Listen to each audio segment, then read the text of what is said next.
திருவாரூர் மாவட்டம் திருவிக அரசு கலைக்கல்லூரி முதல்வர் மற்றும் ஊழியர்கள் பாலியல் தொல்லை கொடுப்பதாக பெண் தூய்மை பணியாளர் புகார். பெண்களுக்கு சிறிதும் பாதுகாப்பில்லா அவல நிலை ஸ்டாலினின் திமுக ஆட்சிகள் நாள்தோறும் அதிகரித்து வருவதாக மக்கள் குற்றச்சாட்டு. சென்னை கொடுங்கையூரில் 10 வயது சிறுமிக்கு பாலியல் தொல்லை கொடுத்த மீன் வியாபாரி போக்சோவில் சிக்கினார். நிர்வாக திறனற்ற திமுக ஆட்சியில் சிறுமிகள் வெளியில் செல்லவே அச்சப்படும் நிலை ஏற்பட்டுள்ளதாக மக்கள் வேதனை. சென்னை சூளைமேட்டில் சாலையில் நடந்து சென்ற பெண்ணிடம் ஆபாசமாக பேசி பாலியல் தொல்லை கொடுத்த நபர் சிக்கினார். தமிழகத்தில் பெண்களுக்கு பாதுகாப்பு அளிக்கும் லட்சணம் இதுதானா ஸ்டாலின் என மக்கள் கேள்வி.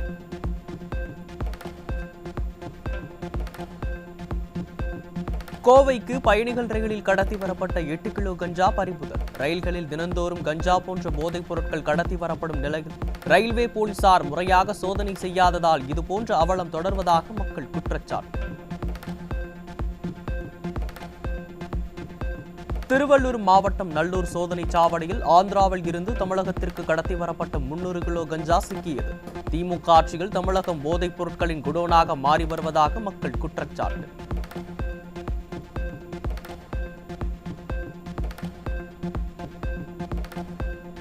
காஞ்சிபுரம் மாவட்டம் திருவள்ளிக்காடு அருகே விற்பனைக்காக பதுக்கி வைக்கப்பட்டிருந்த 4 கிலோ கஞ்சா சிக்கியது. காஞ்சிபுரம் மாவட்டத்தில் மட்டும் கடந்த 3 நாட்களில் 25 கிலோ கஞ்சா கைப்பற்றப்பட்டுள்ள நிலையில் திமுக ஆட்சியில் இளைய சமுதாயம் போதையில் தங்கள் வாழ்க்கையை இழந்து வருவதாக மக்கள் வேதனை.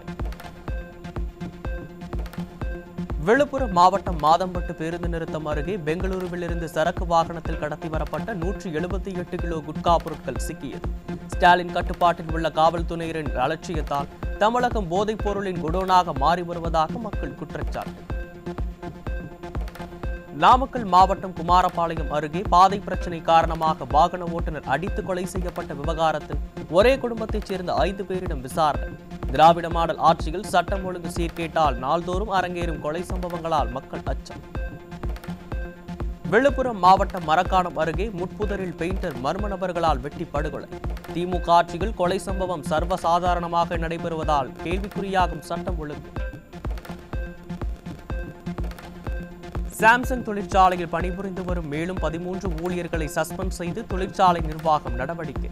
நிர்வாகத்தின் அராஜக நடவடிக்கைகளை கண்டித்து இன்று முதல் காஞ்சிபுரம் வெள்ளைக்கேட் பகுதி அருகே பந்தல் அமைத்து போராட்டம் நடத்தப்படும் என திமுக கூட்டணியில் உள்ள கம்யூனிஸ்ட் கட்சியின் தொழிற்சங்கம் அறிவிப்பு.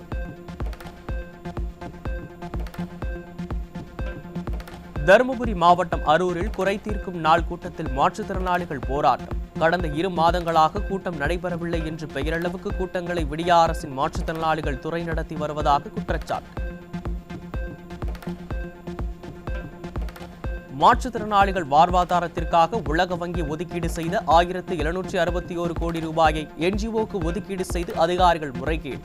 முதல்வர் ஸ்டாலின் இதுகுறித்து உரிய நடவடிக்கை எடுக்காவிட்டால் போராட்டம் நடத்தப்படும் என மாற்றுத்திறனாளிகள் எச்சரிக்கை.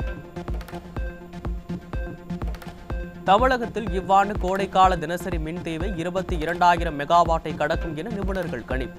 கடந்த ஆண்டை ஒப்பிடுகையில் நடப்பாண்டு 7,500 மெகாவாட் அதிகமாக தேவைப்படும் நிலையில் முன்கூட்டியே இதற்கான நடவடிக்கைகளை மின்சார வாரியம் மேற்கொள்ள வேண்டும் என்று பொதுமக்கள் தொழில்துறையினர் வலியுறுத்தார். தருமபுரி மாவட்டம் கோடிக்கானூர் கிராமத்தில் தனியார் மின்மாற்றியை சேதப்படுத்தி காப்பர் உள்ளிட்ட இரும்பு தளவாடங்களை திருடிய பள்ளி மாணவர் உட்பட 3 சிக்கினர். கடந்த அதிமுக ஆட்சியில் பள்ளியில் மாணவர்களுக்கு கற்பிக்கப்பட்ட நீதி போதனை வகுப்புகளை விடியா திமுக அரசு காழ்ப்புணர்ச்சி காரணமாக மாணவர்கள் தவறான பாதையில் செல்லும் அவலம். மத்திய பிரதேசம் மற்றும் ராஜஸ்தான் உள்ளிட்ட மாநிலங்களில் பூண்டு அறுவடை அதிகரித்துள்ளதால் தமிழ்நாட்டுக்கு பூண்டு வரத்து அதிகரிப்பு. சேலத்தில் பூண்டு விலை கிலோ 80 ரூபாய் முதல் 120 ரூபாய் வரை விற்பனையாகும் நிலையில் பூண்டு விலை மேலும் குறைய வாய்ப்பு என விவரங்கள் கருத்து. தமிழக அரசின் நடப்பு பட்ஜெட்டில் திருநங்கைகள் நல வாரியத்திற்கான நிதியை 2 கோடி ரூபாயிலிருந்து உயர்த்தி வழங்க வேண்டும். திருநங்கைகள் அனைவருக்கும் வீடு வழங்க வேண்டும் என்றும் கல்வி வேலைவாய்ப்பு உள்ளிட்டவற்றிற்கும் அரசு உதவ வேண்டும் என்றும் வலியுறுத்தல். எண்ணூர் முகத்துவாரம் பகுதியில் காக்கா ஆளி வகை சிப்பிகளை அகற்ற நீர்வளத்துறை மற்றும் தமிழ்நாடு மாநில ஈரநிலை ஆணையம் நடவடிக்கை எடுக்காமல் இருப்பதற்கு தேசிய பசுமை தீர்ப்பாயம் கடும் கண்டனம். நீதிமன்றம் முதல் பசுமை தீர்ப்பாயம் வரை தினந்தோறும் குட்டு வாங்கி கொண்டிருப்பதுதான் திராவிட மாடல் அரசா என மக்கள் கேள்வி. நீர்பிடிப்பு பகுதிகளில் மழை இல்லாததால் வறண்டு கிடக்கும் முல்லை பெரியாறு அணை ஜனவரி 4ஆம் தேதி 116 அடியாக இருந்த நீர்மட்டம் 10ஆம் தேதியளவில் 41 அடியாக சரிந்ததால் விவசாயம் மற்றும் குடிநீர் தேவைகளுக்கு கடும் பிரச்சனை ஏற்படும் என அதிர்ச்சி தகவல். ராமநாதபுரம் மாவட்டம் மண்டபம் கடற்கரையில் இலங்கைக்கு சட்டவிரோதமாக கடத்தப்பட இருந்த 105 கிலோ கடல் அட்டைகளுடன் மூவர் பிடிபட்டனர்.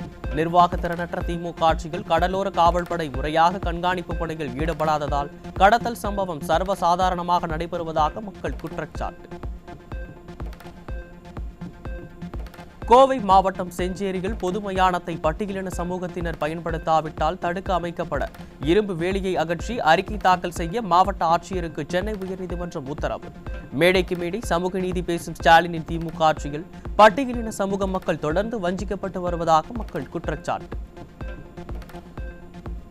கிருஷ்ணகிரி மாவட்டம் ஒசூர் அருகே வெறிநாய் கடித்து குதறியதில் அரசு பள்ளி மாணவிகள் உட்பட 8 பேருக்கு காயம். வெறிநாய்களை கட்டுப்படுத்த தவறிய மாநகராட்சி நிர்வாகத்தின் அலட்சியமே காரணம் என மக்கள் குற்றச்சாட்டு. மயிலாடுதுறை அருகே ரயில்வே கேட்டில் ஏற்பட்ட தொழில்நுட்ப கோளாறால் பொதுமக்கள் அவதி. மைனாரிட்டி பாஜக அரசின் ரயில்வே நிர்வாகம் முறையாக பராமரிக்காததே என மக்கள் குற்றச்சாட்டு. செங்கல்பட்டு மாவட்டம் திருப்போரூர் அருகே தண்டலத்தில் அதிவேகமாக வந்த கார் பைக் மீது மோதி விபத்தில் விவசாயி பலி. கல்லூரி மாணவி காரை ஓட்டி விபத்து ஏற்படுத்திய நிலையில் உறவினர்கள் பொதுமக்கள் சாலை மறியலில் ஈடுபட்டதால் பரபரப்பு. பிணைய பத்திரங்கள் மூலம் 5000 கோடி ரூபாய் கடன் வாங்க தயாராகி இருக்கிறது நிர்வாக திறனற்ற ஸ்டாலின் அரசு.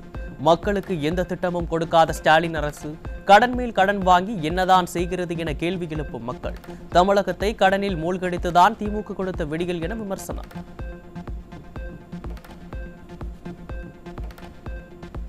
மதுரை பேருந்து நிலைய நுழைவு வாயிலில் திடீரென பழுதாகி நின்ற அரசு பேருந்தை நடத்துனர் உட்பட பயணிகள் தள்ளி அவலம். விடியா திமுக ஆட்சியில் அரசு பேருந்துகள் பழுதாகி நிற்பதும் பயணிகள் இறங்கி தள்ளுவதும் தொடர்கதையாகி வருவதாக பொதுமக்கள் குற்றச்சாட்டு. ராமேஸ்வரம் ராமநாத சுவாமி கோயிலில் முடிக்காணிக்கை செலுத்தும் பகுதியில் மின்சாரம் இல்லாததால் பக்தர்கள் கடும் அவதி. கோயில்கள் கட்டுப்பாட்டில் வைத்துள்ள இந்து சமய அறநிலையத்துறை கோயிலில் மின்சாரம் இல்லாததை கூட கண்டுகொள்ளாதது என பக்தர்கள் கேள்வி. கிருஷ்ணகிரியில் தகாத வார்த்தைகளால் திட்டியதால் போக்குவரத்து உதவி காவல் ஆய்வாளரை மதுபோதையில் இருந்த இளைஞர் இருசக்கர வாகனத்தில் கடத்தி சென்ற சம்பவத்தால் பரபரப்பு. திராவிட மாடல் ஆட்சியில் ஏவல் துறையின் கையாளாகாத தனத்தையே காட்டுகிறது என பொதுமக்கள் விமர்சனம். நாமக்கல் மாவட்டம் காளப்பநாயக்கன்பட்டியில் ஏரியில் கழிவுநீரை கலப்பதற்கு எதிர்ப்பு தெரிவித்து பொதுமக்கள் சாலை மறியல் போராட்டம். அதிமுக ஆட்சியில் குடிமராமத்து திட்டம் மூலம் நீர்நிலைகள் பாதுகாக்கப்பட்ட நிலையில் தற்போது திமுக அரசு நீர்நிலைகளை நாசம் செய்து வருவதாக மக்கள் குற்றச்சாட்டு. தென்காசி நகராட்சியில் 28 லட்சம் ரூபாய் பணம் கையாடல் செய்த இளநிலை உதவியாளர் பணியிடை நீக்கம். கண்கெட்ட பிறகு சூரிய நமஸ்காரமா ஸ்டாலின் என மக்கள் கேள்வி. பனாரஸ் பல்கலைக்கழகத்தில் பாரதியார் இருக்கை அமைக்கப்பட்டு 2 ஆண்டுகளாக கடந்தும் பேராசிரியர் இதுவரை நியமனம் செய்யப்படாத அவலம். மைனாரிட்டி பாஜகவின் தமிழ் பற்றியெல்லாம் வெறும் விளம்பரமா என மக்கள் கேள்வி. திருவண்ணாமலை மாவட்டம் செய்யாறு அருகே ஸ்ரீ செல்லியம்மன் கோயிலில் தெப்ப உற்சவ திருவிழா. திரளான பக்தர்கள் கலந்து கொண்டு சுவாமி தரிசனம்.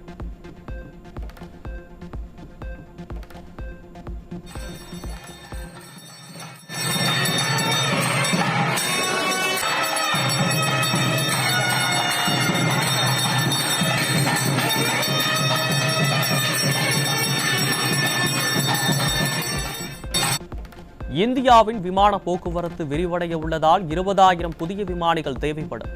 அடுத்த 5 ஆண்டுகளில் நாட்டில் மேலும் 50 விமான நிலையங்கள் உருவாகி இருக்கும் என்றும் சிவில் விமான போக்குவரத்து அமைச்சகம் தகவல். இந்திய மருந்துகள் மற்றும் வாகன உதிரி பாகங்கள் உள்ளிட்டவற்றிற்கு 25% வரி விதிக்க அமெரிக்கா திட்டமிட்டுள்ளதாக தகவல். அமெரிக்காவின் வரி விதிப்பை எதிர்கொள்ள பெருநிறுவனங்கள் இந்திய நுகர்வோர் மீது விலை உயர்வை திணிக்கலாம் என அச்சம் எழுந்துள்ள நிலையில் மைனாரிட்டி பாஜக அரசு என்ன நடவடிக்கை எடுக்கப் போகிறது என மக்கள் கேள்வி. இந்தியாவில் டெஸ்லா தொழிற்சாலை திறப்பது அமெரிக்க பொருளாதாரத்திற்கு சாதகமானதல்ல என்று அமெரிக்க அதிபர் டொனால்ட் ட்ரம்ப் கருத்து. இந்தியாவில் ஆலை அமைப்பதை தவிர்ப்பதே சரியான முடிவு என்றும் ட்ரம்ப் வலியுறுத்தல். சாம்பியன்ஸ் கோப்பை கிரிக்கெட் தொடரில் வங்கதேச அணியை 6 விக்கெட் வித்தியாசத்தில் வீழ்த்தி இந்திய அணி அபார வெற்றி. 229 ரன்கள் எடுத்தால் வெற்றி என்ற இலக்குடன் களமிறங்கிய இந்திய அணி 46.3 ஓவர்களில் 4 விக்கெட்டுகளை மட்டும் இழந்து வெற்றி இலக்கை எட்டியது.